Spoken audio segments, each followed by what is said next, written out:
Buenas tardes, queridos amigos y amigas en el Señor. Hoy día seguimos en la monarquía. Vamos a ver cómo va a subir quién es primero que todo Salomón y cómo va a subir al trono. ¿Ya? Vamos a empezar entonces en el nombre del Padre, del Hijo y del Espíritu Santo. Amén. Ven, Espíritu Santo, por intermedio del corazón doloroso e inmaculado de María Santísima, tu amadísima esposa. Dios te salve María, llena eres de gracia, el Señor es contigo.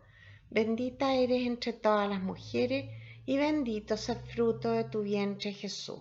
Santa María, Madre de Dios, ruega por nosotros pecadores, ahora y en la hora de nuestra muerte. Amén. Gloria al Padre, al Hijo y al Espíritu Santo, como era en un principio, ahora y siempre, por los siglos de los siglos. Amén. En el nombre del Padre, del Hijo y del Espíritu Santo. Amén. Entonces, como les dije, hoy día vamos a seguir en el segundo libro de Samuel. Estamos en el capítulo 12, cuando David recibe el reproche de Dios por medio de Natán. ¿Se acuerdan? El pecado de David.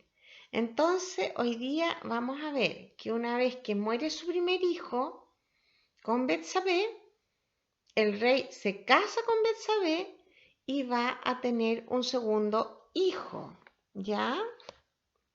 Dice así, estamos en el capítulo 12,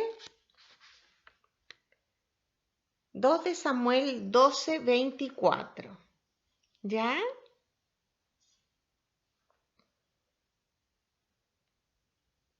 David consoló a Betsabé, su mujer, fue donde ella y se acostó con ella. Dio ella a luz un hijo y se llamó Salomón, y Yahvé le amó. Así tan clarito, con tan poquitas palabras, dice tanto, ¿verdad? David entonces finalmente se casa con Betsabé y va a tener este segundo hijo que va a ser Salomón. ¿Ya? Ahora vamos a ver qué va a pasar. Porque de aquí en adelante nosotros tenemos muchas intrigas, muchos problemas. La espada que le había dicho Natán, ¿no es cierto? Y vamos a irnos hasta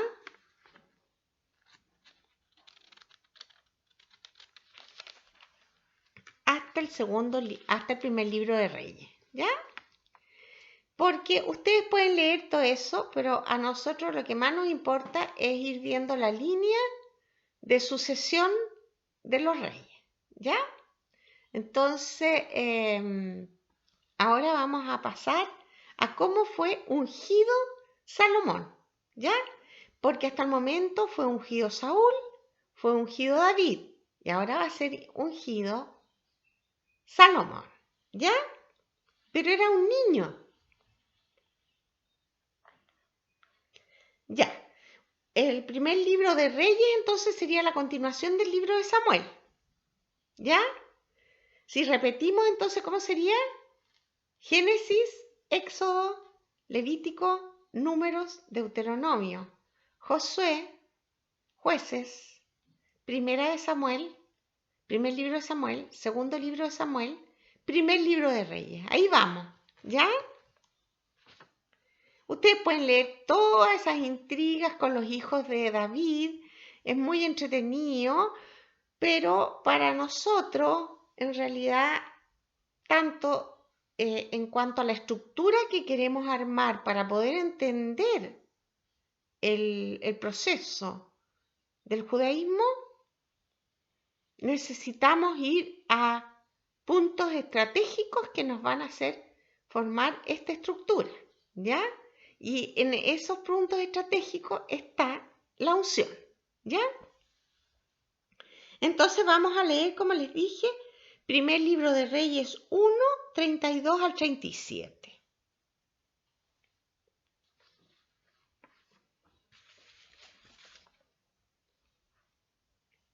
Dijo el rey David: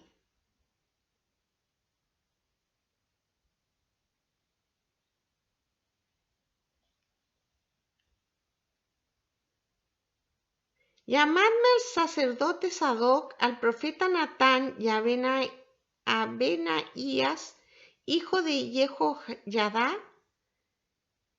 Y entraron a presencia del rey. El rey les dijo: tomad con vosotros a los veteranos de vuestro señor, haced montar a mi hijo Salomón sobre mi propia mula y bajadle a Gijón. El sacerdote Sadoc y el profeta Natán lo ungirán allí como rey de Israel. Tocaréis el cuerno y gritaréis: ¡viva el rey Salomón! Subiréis luego detrás de él y vendrá a sentarse sobre mi trono, y él reinará en mi lugar, porque le pongo como caudillo de Israel y Judá. Benaías, hijo de Jehoyadá, respondió al rey: amén. Así habla Yahvé, Dios de mi señor el rey. Como ha estado Yahvé con mi señor el rey, así esté con Salomón, y haga su trono más grande que el trono de mi señor el rey David. Hicieron montar a Salomón sobre la mula del rey David y le llevaron a Gijón. El sacerdote Sadoc tomó de la tienda el cuerno de aceite y ungió a Salomón. Tocaron el cuerno y todo el mundo gritó: ¡viva el rey Salomón! Subió después todo el pueblo detrás de él. La gente tocaba las flautas y manifestaba tan gran alegría que la tierra ascendía con sus voces. Palabra de Dios. Aquí queda ungido Salomón. ¿Ya? Ahora vamos a ir viendo cuáles son las características de Salomón. ¿Ya? Lo vamos a ver en el primer libro de Reyes, capítulo 3, del 1 al 15. Dice así: Salomón fue yerno de Faraón, rey de Egipto. Tomó la hija de Faraón y la llevó a la ciudad de David mientras terminaba de construir su casa, la casa de Yahvé, y la muralla en torno a Jerusalén. Con todo, el pueblo ofrecía sacrificios en los altos, porque en aquellos días no había sido aún construida una casa para el nombre de Yahvé. Salomón amaba a Yahvé y andaba según los preceptos de David su padre, pero ofrecía sacrificios y quemaba incienso en los altos. Fue pues el rey a Gabaón a ofrecer allí sacrificios, porque aquel es el alto principal. Salomón ofreció 1000 holocaustos en aquel altar. En Gabaón, Yahvé se apareció a Salomón en sueño por la noche. Dijo Dios: pídeme lo que quieras que te dé. Salomón dijo: tú has tenido gran amor a tu siervo David mi padre, porque él ha caminado en tu presencia con fidelidad, con justicia y rectitud de corazón contigo. Tú le has conservado este gran amor y le has concedido que hoy se siente en su trono un hijo suyo. Ahora, Yahvé mi Dios, tú has hecho rey a tu siervo en lugar de David mi padre, pero yo soy un niño pequeño que no sabe salir ni entrar. Tu siervo está en medio del pueblo que has elegido, pueblo numeroso que no se puede contar ni numerar por su muchedumbre. Concede pues a tu siervo un corazón que entienda para juzgar a tu pueblo, para discernir entre el bien y el mal, pues ¿quién será capaz de juzgar a este pueblo tuyo tan grande? Plugo a los ojos del Señor esta súplica de Salomón, y le dijo Dios: ¿por qué has pedido esto y en vez de pedir para ti, larga vida, riquezas o la muerte de tus enemigos, has pedido discernimiento para saber juzgar. Cumplo tu ruego y te doy un corazón sabio e inteligente como no lo hubo antes de ti ni lo habrá después. También te concedo lo que no has pedido, riquezas y gloria, como no tuvo nadie entre los reyes. Si andas por mis caminos, guardando mis preceptos y mis mandamientos, como anduvo David tu padre, yo prolongaré tus días. Se despertó Salomón y era un sueño. Entró en Jerusalén y se puso delante del arca de la alianza del Señor, ofreció holocaustos y sacrificios de comunión y dio un banquete a todos sus servidores. Palabra de Dios. Qué impresionante, ¿verdad? Aquí salen unas cosas que les quisiera comentar que son muy interesantes, ¿ya? Dice que Salomón fue yerno del faraón porque se casó con princesas egipcias. ¿Qué es lo que le pasó a Salomón?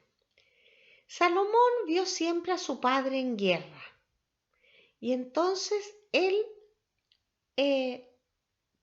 imaginó y lo hizo por obra el poner paz en Israel. Y para esto, para no tener guerras con sus vecinos, él se casó con muchas princesas de los alrededores y una de ellas eran las egipcias, ¿ya? Y dicen que tuvo un harén de 1000 mujeres. Ahora habría que ver si realmente fue así, ¿ya? Y dice aquí que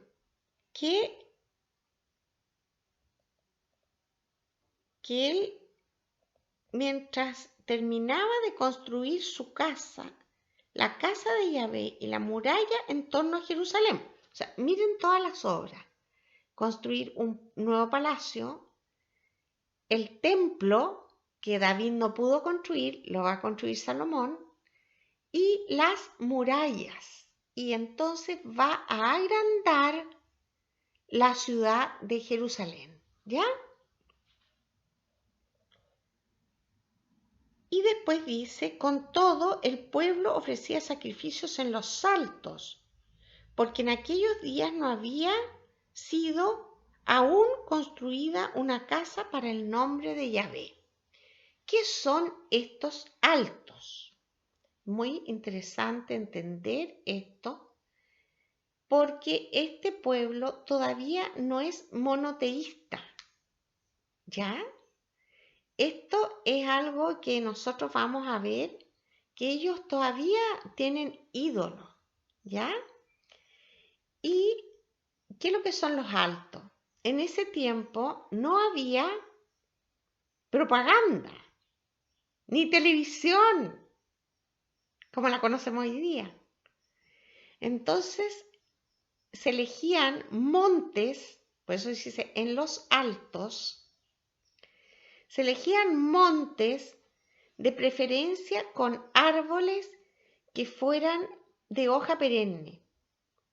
¿Por qué? Porque estos árboles de hoja perenne para ellos significaba que ahí habían aguas vivificantes, porque el árbol no perdía nunca las hojas, ¿ya?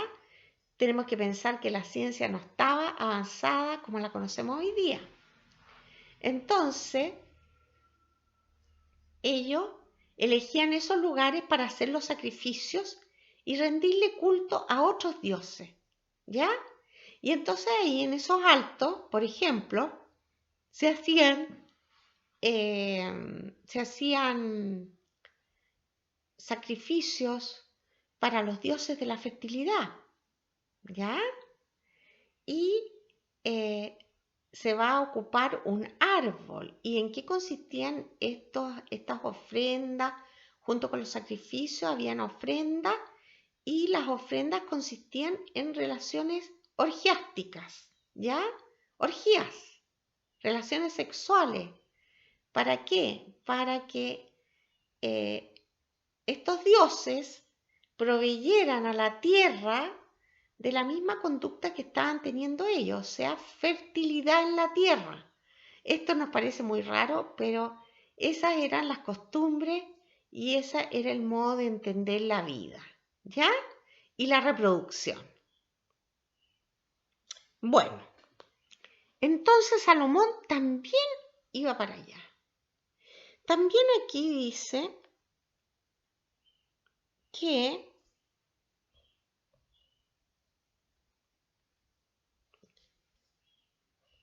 tuvo un sueño. Y en este sueño, él le pide a Dios sabiduría y Dios le promete la sabiduría y entonces Salomón es la persona más reconocida como sabio en el mundo. ¿Ya? Y a Dios le gustó mucho. Y Salomón, a pesar de que tenía estos ídolos, amaba mucho a Yahvé. ¿Ya? Y bueno, nosotros podíamos pensar, pero ¿cómo es esto? ¿Qué cosa más rara? No, lo que pasa es que el camino para el monoteísmo es largo, ¿ya? Nosotros a lo mejor pensamos, no, si yo soy monoteísta, pero ponte a discernir cuántos ídolos tienes. La pandemia nos ha quitado muchos ídolos, afortunadamente. Pero las compras, los malls, ¿ya? La comida exótica, ¿ya? El mismo sexo. Piensen ustedes que hoy día la cantidad de aborto que hay. ¿Qué es lo que es el aborto?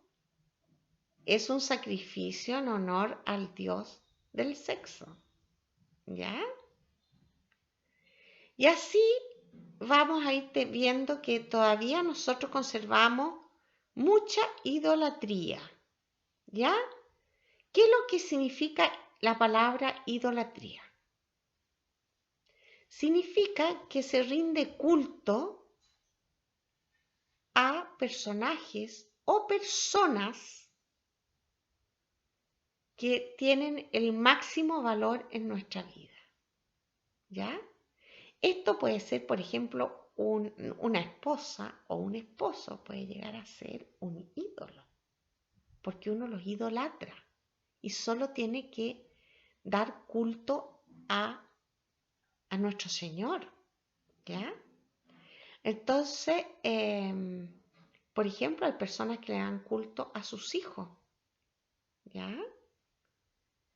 Quieren hacer todo lo que sus hijos digan, todo, no quieren eh, causar nada con sus hijos, ninguna corrección, nada, ¿ya? Eso es idolatrar a los hijos, ponerlos en primer lugar, ¿ya?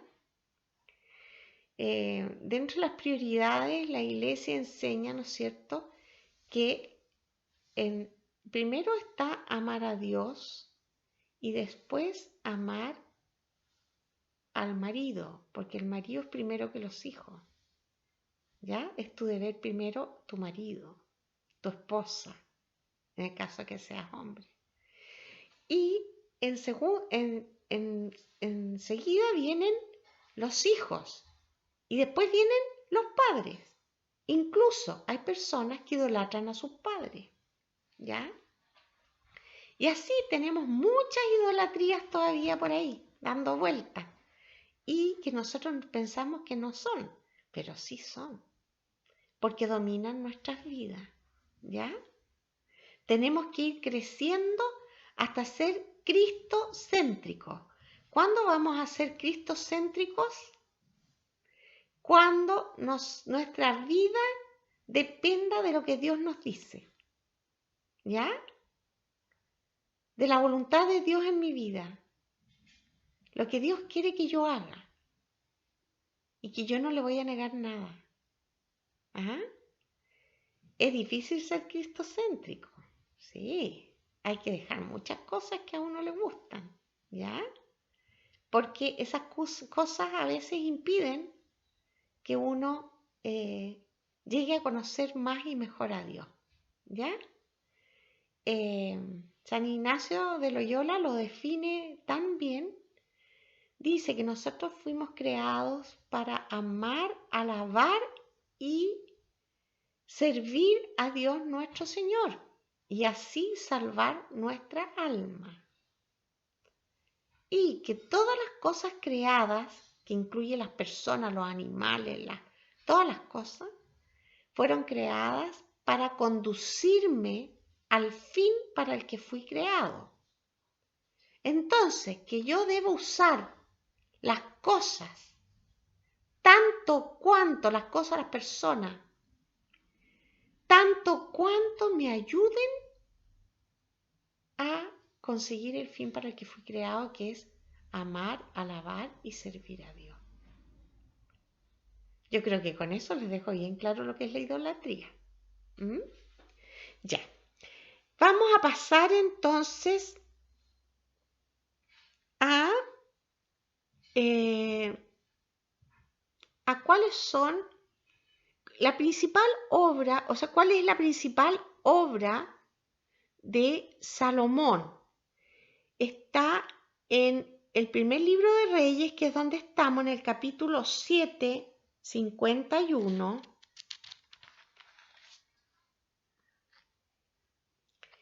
Si ustedes se fijan en el capítulo 5,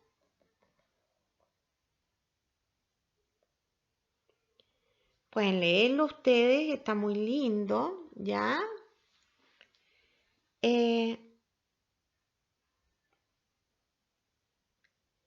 Aquí en el capítulo 5, 15, dice preparativos para la construcción del templo. Entonces, Salomón se propuso edificar este templo con el máximo esplendor, ¿ya? Él había hecho cosas muy importantes antes de construir el templo, ¿ya? Por ejemplo, en la época de Salomón, el reino se llamó Edad de Oro de Israel. ¿Por qué? Porque primero que todo logró la paz amurallando todas las ciudades importantes.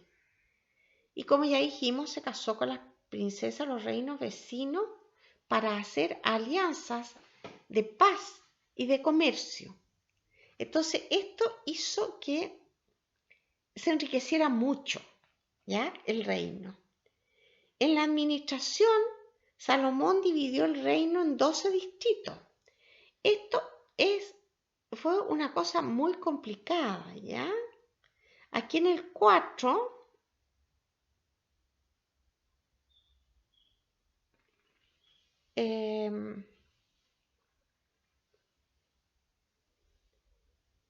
entre el capítulo 4 y 5 tenemos toda esta explicación, ¿ya? Que nombró cargos, ¿ya? Hizo una administración diferente porque hasta el momento, ¿cómo estaba distribuido Israel? ¿Se acuerdan? Estaba distribuido por tribu. Entonces, ¿qué pasó? Que Salomón no respetó los límites de las tribus y empezó a nombrar autoridades y dividió en distritos, porque según él así era más fructífero económicamente, ¿ya? Pero ¿qué empezó a pasar? Que empezó a cobrar más impuestos, ¿ya?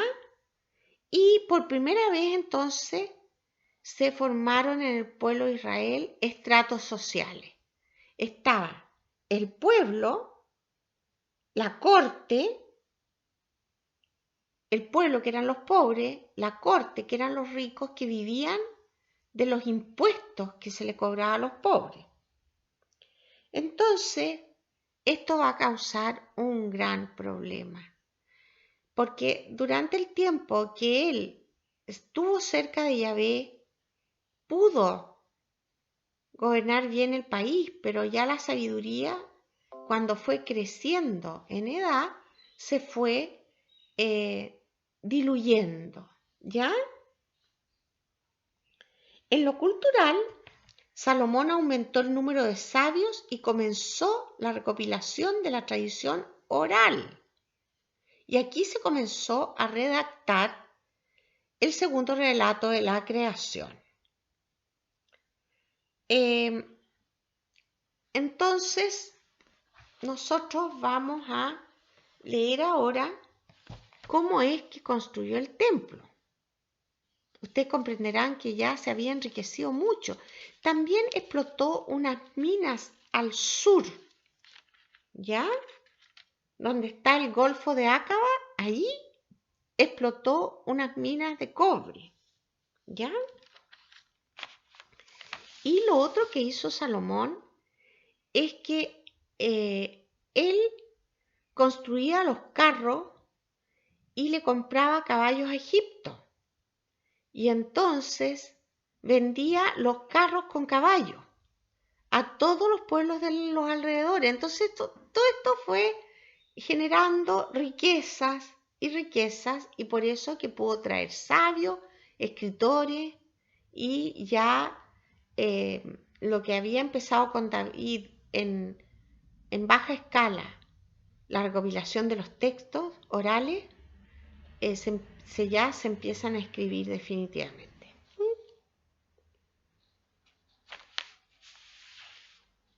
Entonces vamos a ver la edificación del templo en 1 de Reyes 7, 51.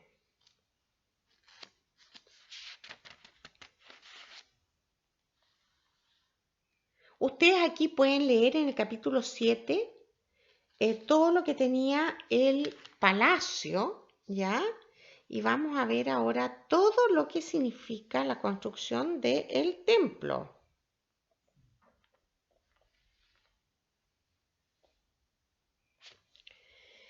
Y cuando ya está construido,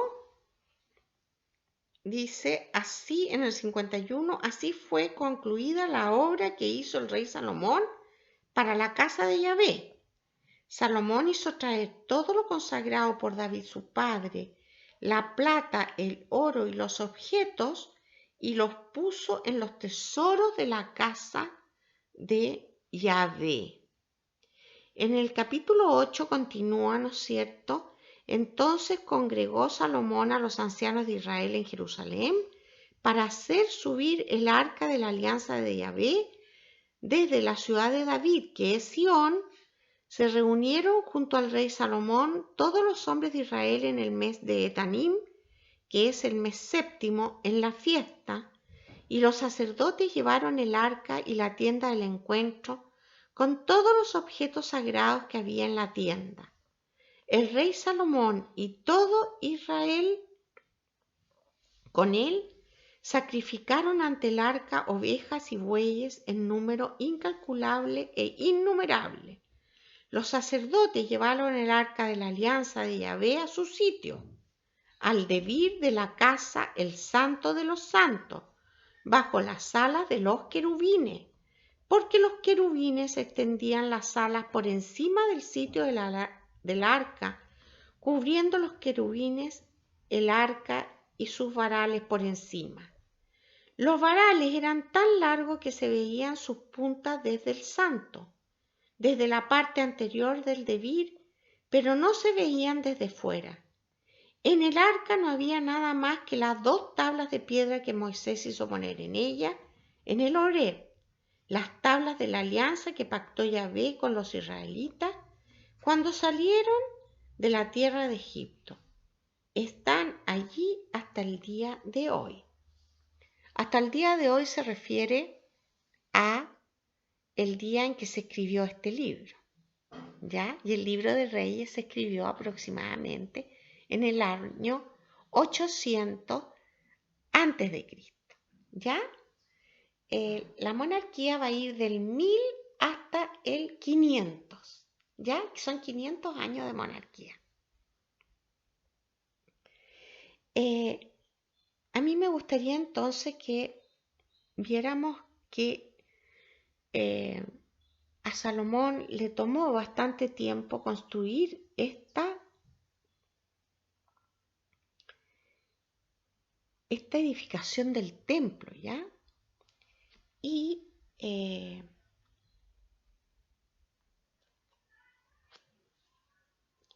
quisiera aquí explicarles un poco que me gustaría que buscaran un mapa de el templo de Jerusalén en sus Biblias, ¿ya? Veamos en la parte de atrás, dejen marcado aquí como lo hacemos siempre, y vamos a ir a nuestras Biblias atrás a ver si tenemos un mapa del templo de Jerusalén.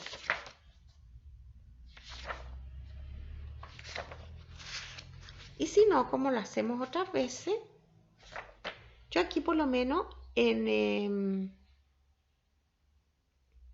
mi Biblia, que es de Jerusalén, yo tengo una imagen del templo, ¿ya? El templo es un gran rectángulo, ¿ya? Que está edificado sobre un monte. Entonces tenía un muro de contención enorme. Ese muro de contención es lo único que quedó después de su primera destrucción, que es lo que se llama el muro de los lamentos, ¿ya? El templo estaba sobre el muro de los lamentos. Cuando uno va a Jerusalén, ve que está la explanada del templo más arriba del muro de los lamentos, ¿ya? Y se alcanza a ver una parte, ¿ya? Si ustedes miran el mapa, es un rectángulo. ¿Qué tamaño tenía este rectángulo? Este rectángulo tenía el tamaño de un estadio de fútbol, ¿ya? Para que ustedes hagan una idea, porque es muy difícil imaginárselo, ¿ya? El Estadio Nacional de Chile, ¿ya? Y si ustedes se fijan entonces, tiene distintas puertas el templo y también se ven unas escaleras por la orilla. Allí es donde estaban lo que se llamaban los atrios. Los atrios son unos arcos que sostienen los muros, ¿ya? Son los arcos que dan acceso a los muros interiores. Entonces ahí habían unas escaleras y estaban estos arcos. En cada arco se ponía un escriba o un sumo sacerdote con sus discípulos y hacían las clases, ¿ya? Y cada sumo sacerdote tenía sus alumnos que le pagaban, ¿ya? Ahora, cuando entraban tenemos el atrio de los gentiles primero. ¿Por qué? Porque estaba absolutamente delimitado el lugar de cada persona que entraba al templo. Tú no podías entrar así nomás al templo y ponerte en cualquier lugar, no. ¿Ya? Entonces, los gentiles solo podían entrar a la primera parte. Después,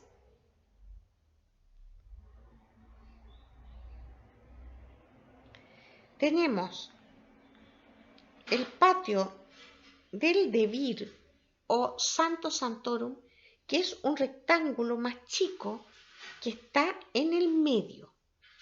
Si ustedes se fijan, esto está dividido en dos partes. Una parte que tiene lo que se llama el patio de los sacerdotes. Ahí entraban los sacerdotes, ¿ya?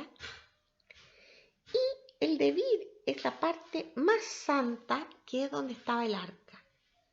Y yo aquí tengo en realidad una imagen del templo de Herodes, pero fue reconstruido muy parecido al de Salomón, ¿ya?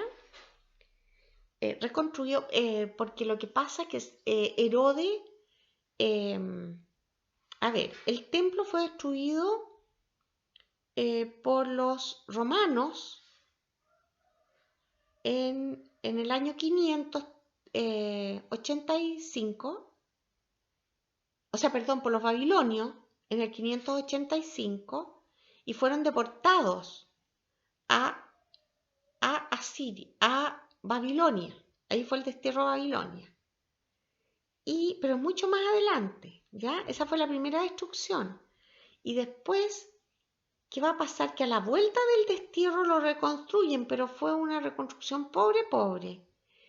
Y después entonces Herodes, en el tiempo de los romanos, va a enriquecer el templo.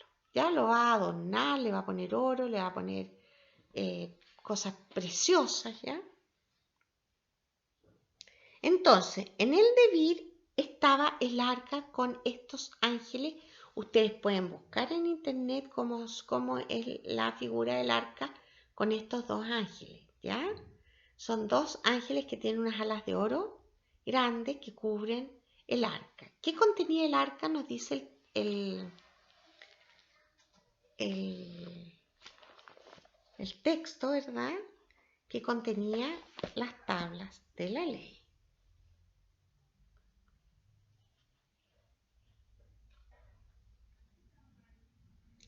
¿Hasta cuándo van a estar esta arca ahí? Hasta el año 585, ¿ya? Cuando yo digo la fecha, no hay un criterio único de fecha, porque las fechas en ese tiempo eran tomadas de una manera diferente, ¿ya? Se tomaban por los reinados de los emperadores. Entonces, el primer año del emperador tal es el año 1, y cuando muere es, pongámosle que murió a los 64 años, el año 64. Si murió a los 40, el año 40. Y ahí empieza de nuevo otro, primer año de el siguiente emperador, ¿ya? O de los reyes, dependiendo de cómo se usaba, ¿ya? Entonces, aquí nosotros tenemos que se dice, están allí hasta el día de hoy, que es cuando se escribió esto. O sea, que si el templo se construyó en el año 800, David es el año 900, sí, en el año 900 o 850 más o menos. Entonces están allí hasta el día de hoy. Eso es hasta el año 400 más o menos, ¿ya? Porque los libros todos tienen una redacción final. Un libro no empezó y terminó de una sola vez porque nadie sabía que estaba escribiendo la Biblia, ¿ya? Eso lo hemos dicho antes. Entonces, ¿qué es lo que pasa? Que el que está escribiendo va juntando trozos de otros escritos y los compila. Y después se le va dando una redacción final, así que puede ser que un libro se demore 300 o 400 años. De hecho, estos libros tuvieron su redacción final después del destierro, que es el año 534. Entonces, probablemente hasta el año 600, 500. Acuérdense que las fechas van al revés, ¿ya? Porque nos vamos acercando al cero, ¿ya? Bueno, ahora, quisiera entonces ahora que viéramos en el capítulo 8, vamos a leer, ya leímos del 1 al 12, ¿ya? Todavía no hemos terminado. Vamos a continuar en el 8:10. Al salir los sacerdotes del santo, la nube llenó la casa de Yahvé, y los sacerdotes no pudieron continuar en el servicio a causa de la nube, porque la gloria de Yahvé llenaba la casa de Yahvé. Entonces Salomón dijo: Yahvé quiere habitar en densa nube. He querido erigirte una morada, un lugar donde habites para siempre. Eso le dice Salomón, miren qué maravilla. ¿Ah? Ahora, vamos a hacer una pequeña lección, muy cortita, ¿ya? Sobre este trozo, ¿ya? De cómo Dios toma posesión del templo. Cuando el templo fue concluido, ¿ya? Que lo leímos recién, en el capítulo 7, 51, así fue concluida toda la obra que hizo el rey Salomón para la casa de Yahvé. Estaba concluida. ¿Y qué hicieron entonces? Pusieron el arca en el Debir, en el Santo Santorum, que es el punto central del templo, ¿ya? ¿Y qué va a pasar? Yo voy a leer, ustedes cierren sus Biblias, cierren sus ojos y yo voy a leer este trozo para que hagamos la lección. ¿Ya?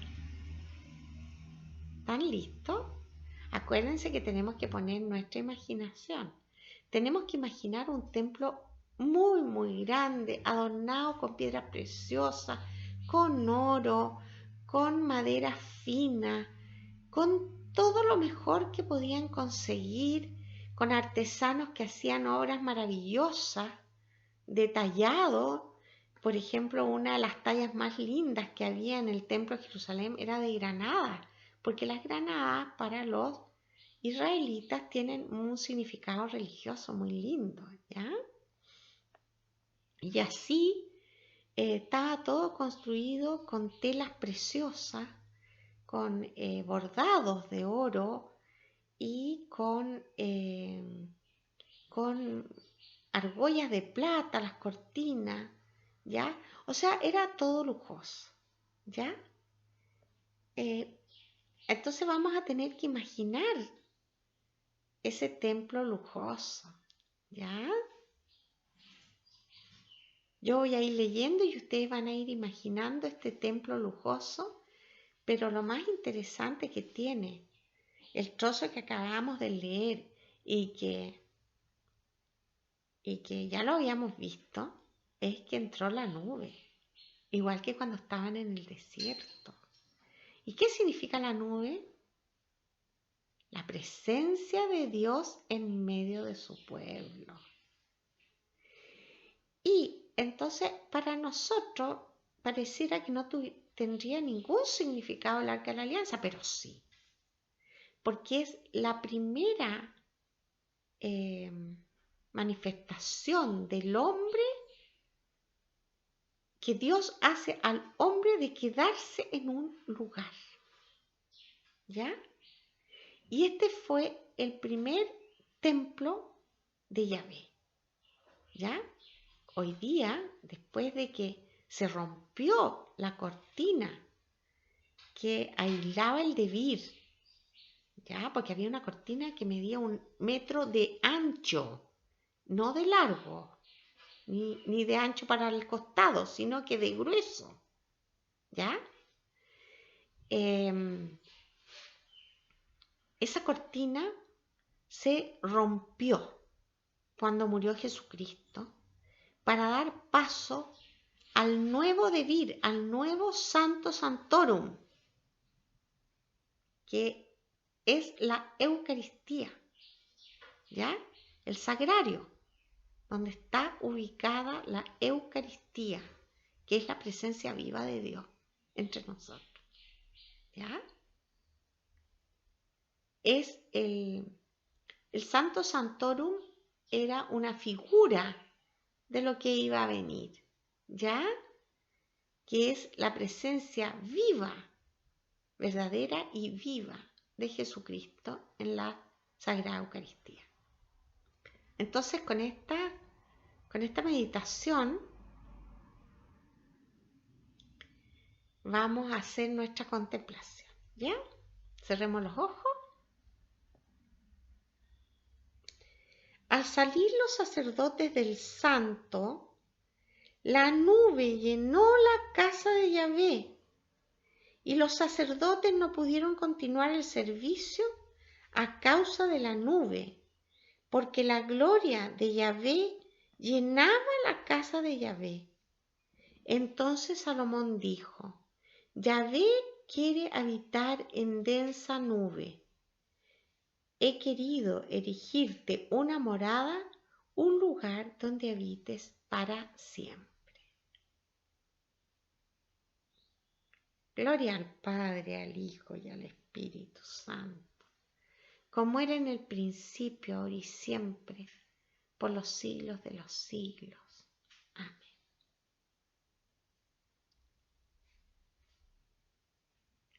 Qué hermoso.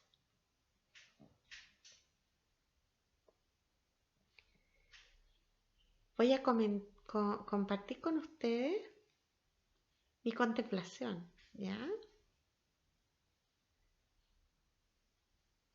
Yo me imaginé la nube adentro de ese espacio maravilloso lleno de oro que relucía por todos lados.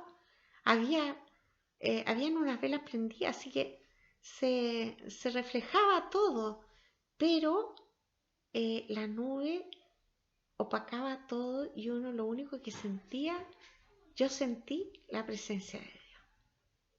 Sí, yo sentí la presencia de Dios. Gracias, Señor. Gracias, Señor.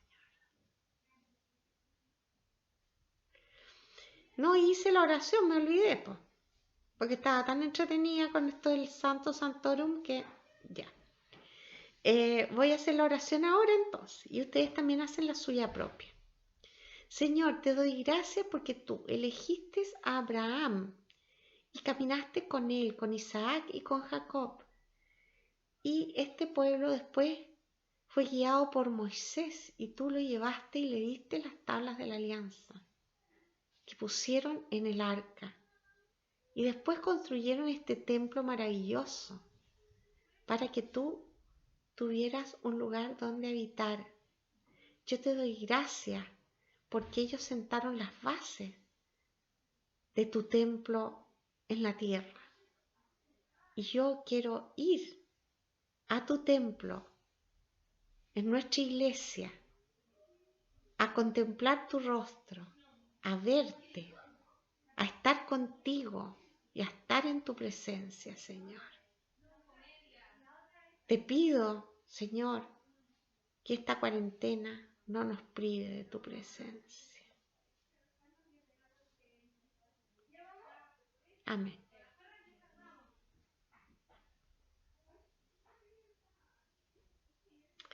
Qué hermoso ver la nube, ¿eh? Yo no sé si ustedes han tenido la experiencia de la nube antes, porque la otra vez que lo hicimos, ¿se acuerdan? En el desierto iba la nube. Y cuando la nube se levantaba, ellos levantaban el campamento y avanzaban. La nube se quedaba quieta, ellos se quedaban quietos. En el día refrescaba y en la noche era de fuego. O sea, cubría todas sus necesidades. Eso es lo que significa. Qué hermoso. El Señor cubre todas nuestras necesidades. A veces nos aquejamos por tan pocas cosas cuando el Señor nos lo da todo lo que necesitamos. Y nos da la inteligencia y la sabiduría para encontrarlo. Bien, entonces para terminar hoy día, nos falta leer en el capítulo 9.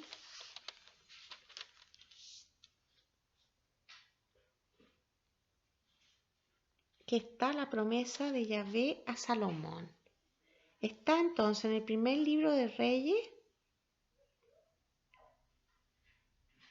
capítulo 9, del 1 al 7. Cuando Salomón hubo acabado de construir la casa de Yahvé, la casa del rey y todo cuanto Salomón quiso hacer, se apareció Yahvé a Salomón por segunda vez como se le había aparecido en Gabaón, Yahvé le dijo: he escuchado la plegaria y la súplica que has dirigido delante de mí. He santificado esta casa que me has construido para poner en ella mi nombre, para siempre. Mis ojos y mi corazón estarán en ella siempre. Ahora, si andas en mi presencia como anduvo David, tu padre, con corazón perfecto y con rectitud, haciendo todo lo que te ordene y guardando mis decretos y mis sentencias, afirmaré para siempre el trono de tu realeza sobre Israel, como prometí a David, tu padre, cuando dije: ninguno de los tuyos será arrancado de sobre el trono de Israel. Pero si vosotros y vuestros hijos después de vosotros os volvéis detrás de mí y no guardáis los mandamientos y los decretos que os he dado, y os vais a servir a otros dioses postrándoos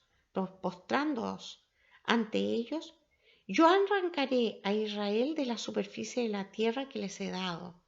Arrojaré de mi presencia esta casa que yo he consagrado a mi nombre, e Israel quedará como proverbio y escarnio de todos los pueblos.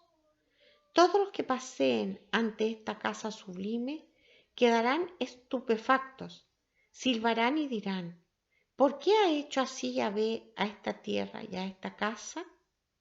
Y se responderá: porque abandonaron a Yahvé su Dios, que sacó a sus padres de la tierra de Egipto, y han seguido a otros dioses. Se han postrado ante ellos y les han servido. Por eso ha hecho venir Yahvé todo este mal sobre ellos. Bueno, aquí le repite la promesa que hizo Dios a David, pero lo más interesante de este texto es